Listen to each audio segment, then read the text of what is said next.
Okay, good afternoon, good morning, and good evening. Saan man sulok tayo ng daigdig. Pag-usapan natin ang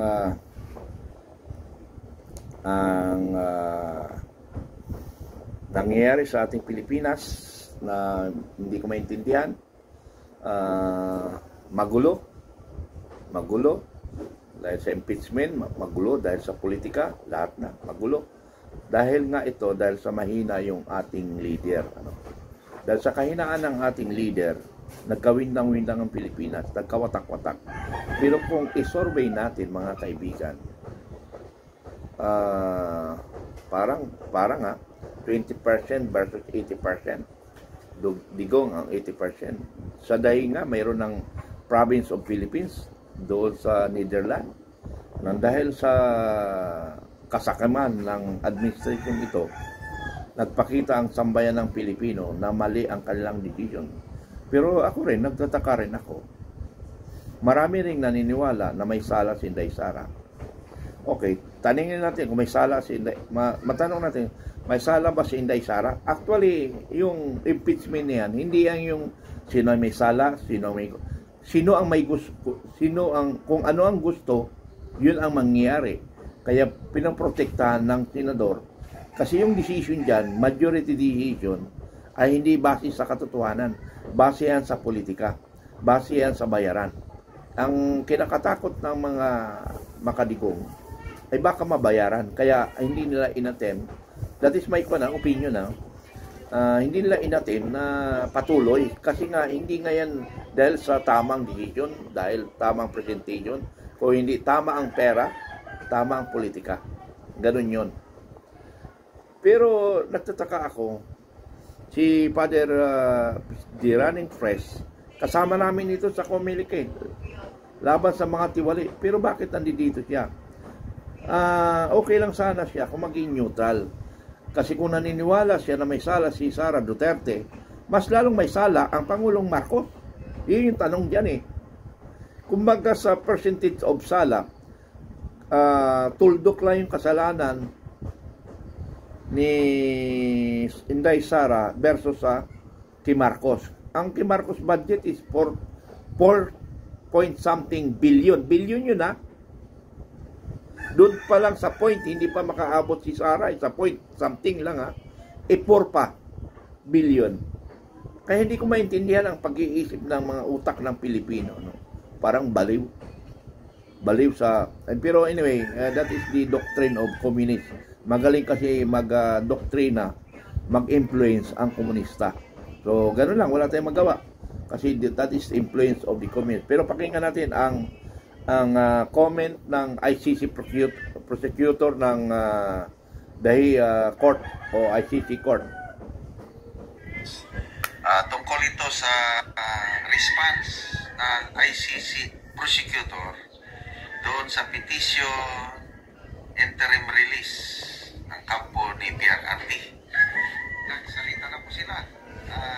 Tingin ko, malaking pag-asa na makakalabas na ang ating minamahal na makakalabas na si Pangulo . Ito po yung article. ICC prosecutor to respond to Duterte release plea. June 15. Ngayon, June 15 ba ngayon? Yeah, June 15. Okay. Duterte's defense team claimed that the prosecution has confirmed its non-opposition to interim release provided that certain terms and conditions are met.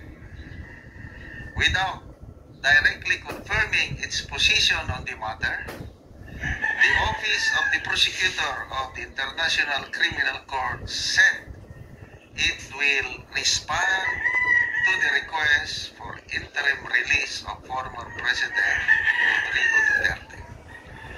In a statement sent to the Philippine Star Friday night, the OTP, or the Office of the Prosecutor, said it will send its response to the ICC Pre-Trial Chamber 1 handling the ongoing proceedings. Ito yung Tawag naman po. Sige na nga po, Nay. Okay. Yung response, ano? The prosecution will file a public version which will clearly set out its position on the defense application itself. Okay. So, anong ibig sabihin nito?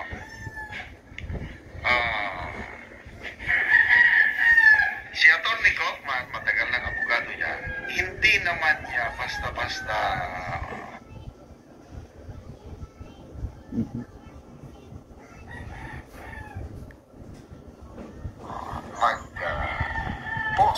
mag-release ng statement na hindi mag-o-oppose ang position, hindi mag-oppose ang prosecution kung wala siyang clear ground to say that. Magaling na abogado ito kasi pag ang official response ng prosecution is we oppose, ayaw namin, malaking kahihiyan kay Atty. Kaufman. But the fact na nagsabi siya na hindi ko kontra ang prosecution, to me, ang opinion ko dyan is sure bull na ito. Kasi kung ako yung prosecutor, walang usapan tungkol dyan, tapos may publish na hindi kami mag-oppose, pwede kong sabihin na there's no such thing like that. Pwede right away i-deny. Kailan? Wala lang, tahimik lang, which is the correct answer para hindi naman ma-preempt yung kanilang position. So, yung silence nila tungkol sa non-opposition, to me, akin lang ito, opinion ko lang, silence means yes. So it's just a matter of time. Mag-response ang prosecutor, public, malalaman natin. So, ilang days from now, palagay ko, hindi na magtatagal. Baka this week or next week, malalaman natin in public yung official stand ng Office of the Prosecutor, which is very critical. Dalawa ang very critical na factor para magkaroon ng interim release.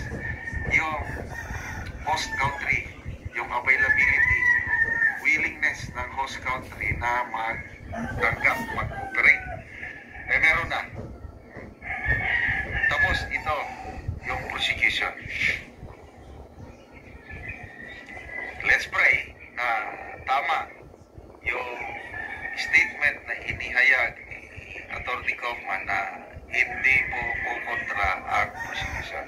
Ang kukontra sigurado yung victims, yung mga abogado nila dito sa Pilipinas. Yun na, sila ngayon ang iingay. Nakakatawa si Atty. Cristina Conte dahil ang unang reaksyon niya na para akong binuhusan ng malamig na tubig. Ibig sabihin, alam nila medyo malaki ang pag-asa na mabigyan ng interim release si PRRD, kaya binuhusan yung malamig na tubig. Tapos, ito ang kanilang argument na yung pag-release daw kay PRRD will pose a danger to the victims and their families. Yun ang kanilang narrative ngayon. Delikado ang seguridad ng mga biktima. Paano magiging delikado nga? Una, hindi man dito sa Pilipinas uuwi si PRRD. Maraming nagtatanong, bakit hindi sa Pilipinas uwi? Dapat ang tatanggap kay PRRD, it should be a member country.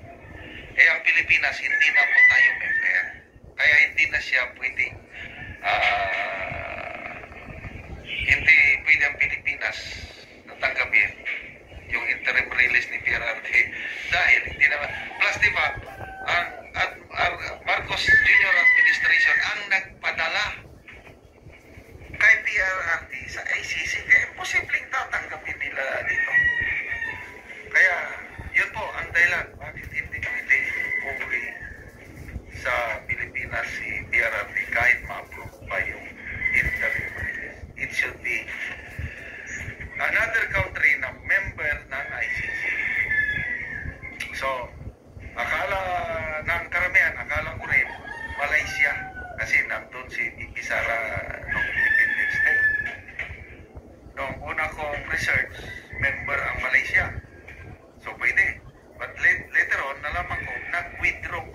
agad ang Malaysia.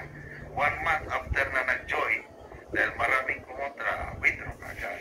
So, ang ano na lang is, haka-haka lang ito, opinion lang, baka Japan. Kasi, ang paborito daw na country PRRD is Japan. So, maganda naman ang relasyon niya sa Japan, no? Presidente pa siya. Kaya sana Japan para mas malapit siyang bisitahin.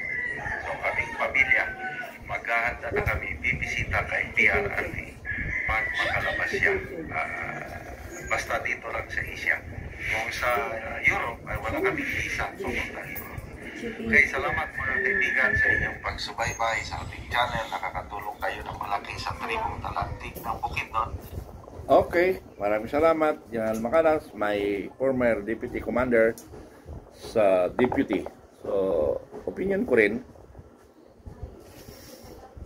magiging positive ang release ni Pangulong Duterte, pero hindi pa natin alam kung anong bansa.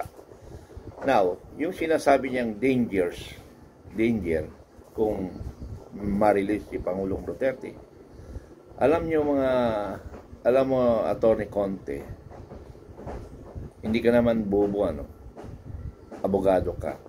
So, ibig sabihin, nasa loob man, nasa labas si Duterte, kung talagang walang iya si Duterte, pwede niyang gawin yun. Sa dami niya ng koneksyon, sa dami nagmamahal sa kanya, sa dami nagbo-volunteer sa kanya na Pilipino, pwede niya ipagawa yun. Pero hindi nga walang iya si Duterte, makatao siya. Kaya lang naman siya sinasabi natin na sinasabi niya na mamamatay tao. Nagkakamali kayo doon, mga kaibigan. Nagkakamali kayo. Dahil minahal ng bayang Pilipinas ang dating Pangulo. The only president na ganito ang kanilang pagmamahal. Kaya nga, the most controversial president in the world, the most powerful, nakalagay na nga sa dyan Pero dahil nga sa takot nyo sa 2028, 2023 pa lang, kumilos na kayo, mga tarantado kayo ng administration.